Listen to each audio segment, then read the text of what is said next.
Hi, I'm Mark, and this is my journey through tarot. Come on.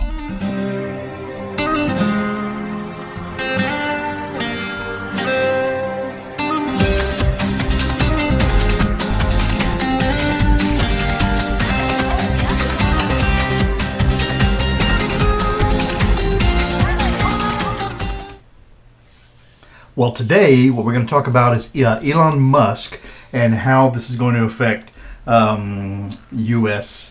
Policy, just whatever comes to mind.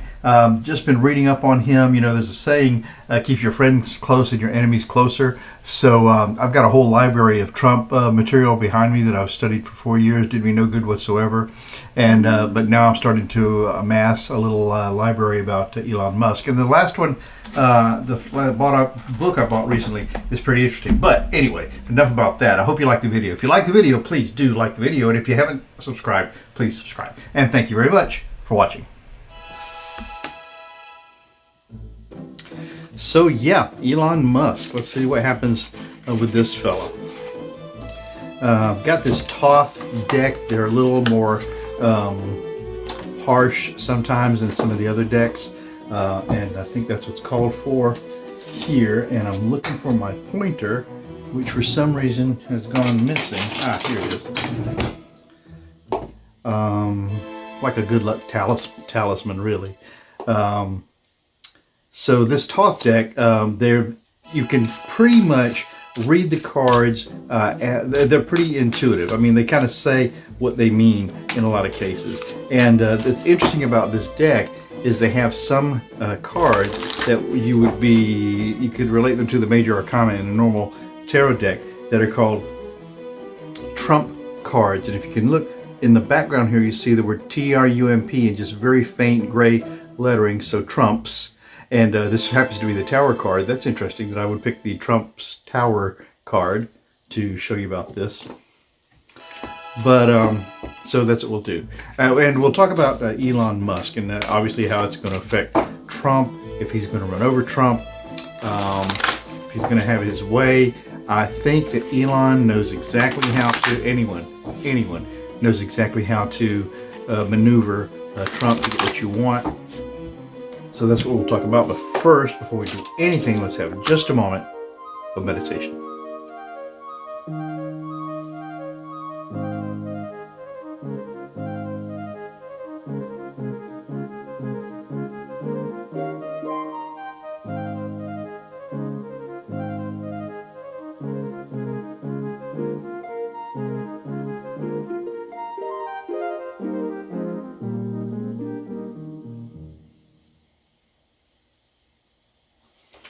Okay.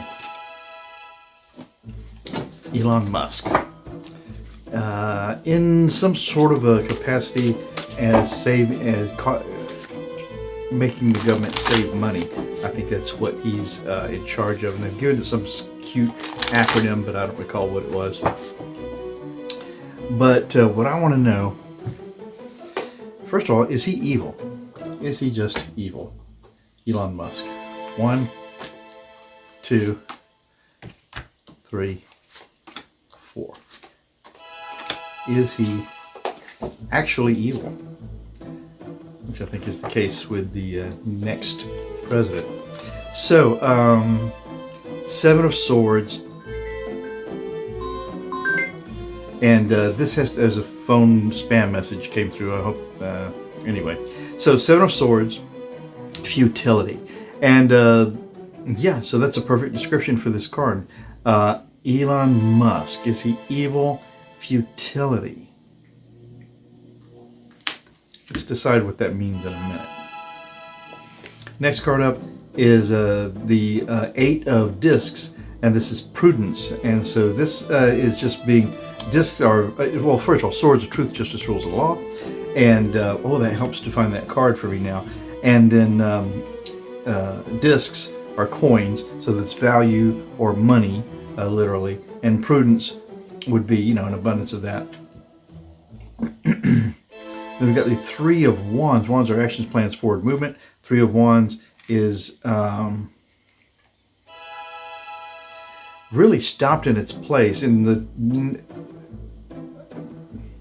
This would mean in long-term planning in a normal tarot deck. And there does seem to be a star in the background here, so long-term planning. And then the King of Wands, the action of making things happen. So is Elon Musk evil? No, he's not evil. Truth, justice, rules, and law are his tools. Okay, and sometimes to resist those tools is not useful. Eight of coins, eight of discs, it just represents the value that he brings to whatever endeavor he goes into, even before he was a billionaire. And then the Three of Wands is long-term planning. That's what it all is about him. It's really thinking way into the future. And then the Knight of Wands is that he is a fighter. So no, he's not evil, but to try to oppose him is almost futile. He is a strong force to be reckoned with. It's good that the cards didn't tell us that he's evil. That doesn't seem one of the traits. But is his involvement, oh gosh, you'd think after all these years I would have eventually gotten good at shuffling the cards, but that hasn't been the case at all. You know what? I need to do it like this. So is his involvement with the U.S. government going to be a detriment to people in the short term? Well, and let's just go ahead and do a dyadic cross, which is 6 cards, and maybe it'll go on and we'll put another 4 cards to be a Celtic cross, but we'll see. So will his involvement in government be detriment to folks in the short term? And I mean regular folks, not rich folks, short folks in the short.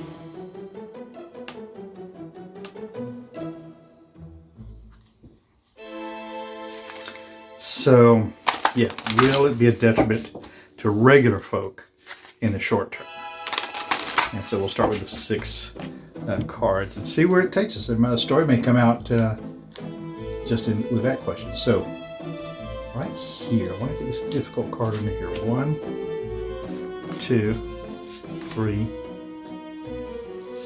4, 5, 6. So just so that all of you know, right now it's about 74, 75 degrees here in Clearwater, Florida, on the Gulf Coast, the western coast of Florida.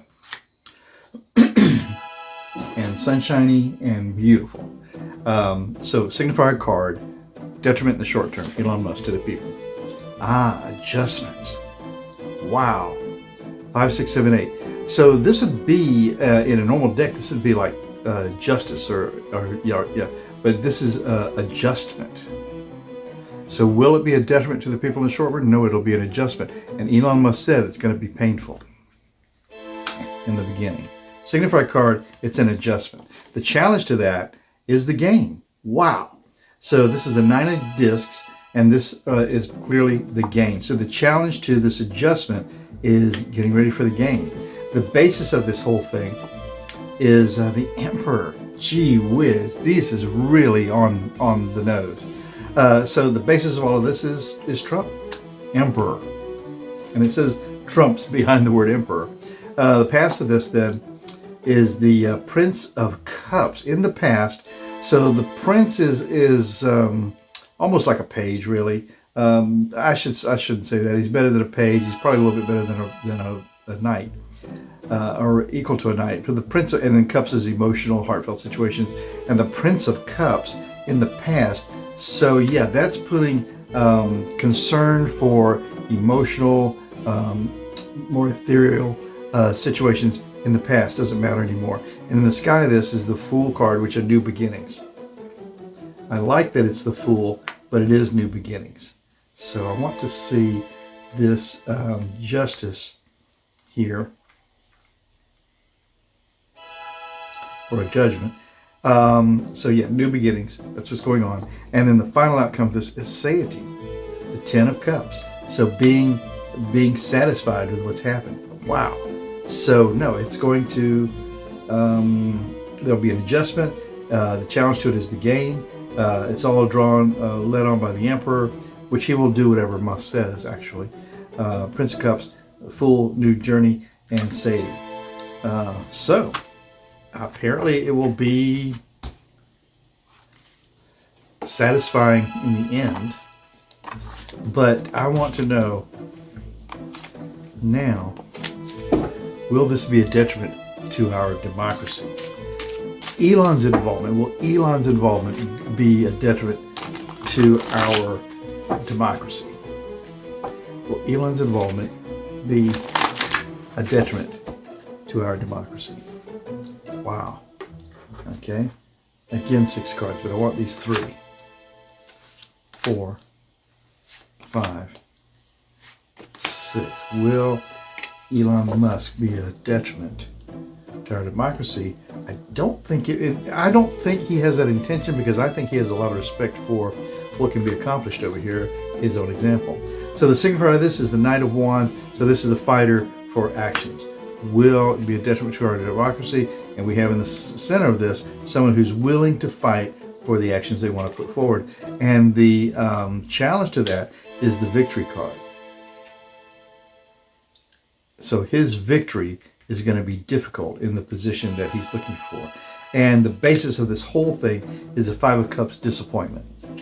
So the basis of all of this is disappointment. In the past of this, by that time, this Emperor figure is in the past. In the sky of this is the Star card. So who emerges as this star then? So that's the aim. I would presume that's intended for Musk. And then the final outcome is truce. 4 of Swords, a truce. Huh. Will. So now we're on a roll. Will we recover?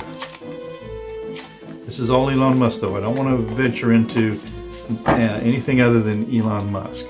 Will we have a beneficial recovery or result from whatever Elon Musk is able to accomplish? Will we have a beneficial result from what he does accomplish? 4, 5, 6. Will we have a beneficial result from Elon Musk's involvement? From what I understand, he's going to be balanced off by another fellow whose name escapes me for the moment. So yeah, the Empress is a blessing, really. So the center card is the Empress card, the signifier of the whole thing. The challenge to that is virtue. The basis of the whole thing is death, or the end of a cycle. Oh, I wonder if this could be Trump's death. The past of this is the Hermit, okay, being solitary. In the sky of this is the 8 of Swords, which is interference. So that's the best he can hope for. And then the likely outcome is that he remains the Knight of Wands. He will never give up the fight.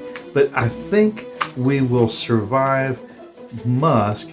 And for me, if we survive Musk, we will survive all of it. I've got big plans for what's going to happen to me over the next 4 years. And I'll just tell you right now, it involves not being in the United States for most of that time. So I'll leave it right there. Let me know what you think in the comments. I'll talk to you soon.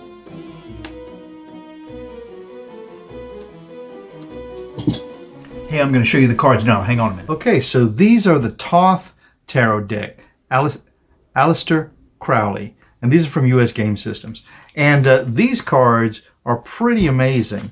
Some like to use them if they've got kind of a severe subject that they think needs, a very direct answer to them, not a flowery answer. The guidebook is very useful, as a matter of fact. It's easy to read, and it's got some interesting information here on the author of the card and the painter of the cards, and with some collaboration. So I'll just read this one little thing. This is by Lady Frida Harris, who actually painted these cards. And she says, Arthur Crowley's Thoth Tarot deck, the tarot could be described as God's picture book, or it could be likened to a celestial game of chess, the trumps being the pieces to be moved according to the law of their own order over a checkered board of the 4 elements. I love that. That's a very insightful way. If you think of the artist using that as her guiding light to designing the cards, that's pretty awesome. The cards themselves are easy to read if you read the cards. In other words, if you don't impose your predetermined notion of what a particular card is supposed to mean, like I often do, because I'm very much like the Rider-Waite system. But these Thoth cards are amazing. What happens here is that they tell you here I don't know if you can see it, but in the background you see this tells you this is Wands, and of course this is the Prince of Wands. And then the major arcana, they show them very faintly. You see here it says trumps, and then this tells you this is art. So they're not exactly the same order of divination as the Rider-Waite system, but not far off. And if you take a minute to familiarize yourself with how they are ordered, then I think you'll be okay. And I'd just like to give you this chance to look at all these cards spread out in case you don't get a chance to see a lot of tarot cards.